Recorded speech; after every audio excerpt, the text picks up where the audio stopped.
I told my best friend Jenna something I'd never told anyone else.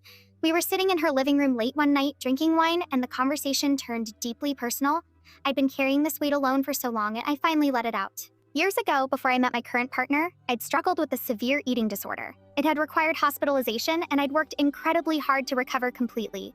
I didn't share this casually because people tend to treat you differently once they know. They watch what you eat constantly, make comments about your body, offer unsolicited advice. I'd learned to keep it private. Jenna hugged me tightly and thanked me for trusting her. She promised she wouldn't tell anyone, that it was my story to share if and when I wanted to. I believed her completely. We'd been best friends since college, through everything, and I'd never had reason to doubt her loyalty. A month later, I joined a new yoga studio that Jenna attended regularly. I'd been nervous about going, worried about the focus on body image, but I wanted to try. The instructor, Amanda, was warm and welcoming during my first class. But the second time I went, something felt off.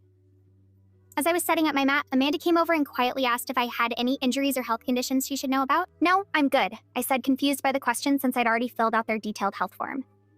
She hesitated, then said gently, I just want to make sure we're being mindful.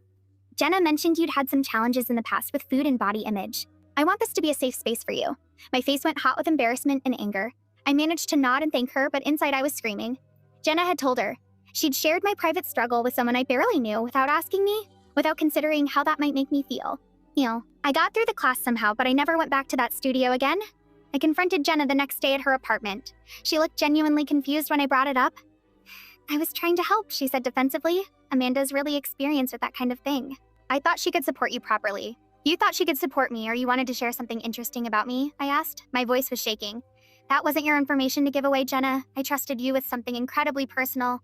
Incredibly personal. She got defensive immediately, saying I was overreacting, that she'd only had my best interests at heart. But I could see she understood she'd messed up badly. The problem was, the damage was already done. Amanda knew my history. And if Jana had told Amanda, who else had she told? Had she mentioned it to other friends from yoga? Had she shared it during one of their coffee dates, framed as concern?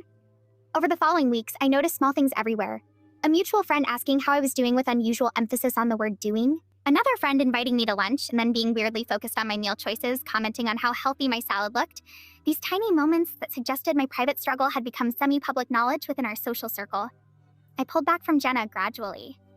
Not dramatically, but steadily. I stopped sharing personal things. Our conversations became surface level. She noticed and asked what was wrong several times, but I couldn't articulate the full extent of my hurt.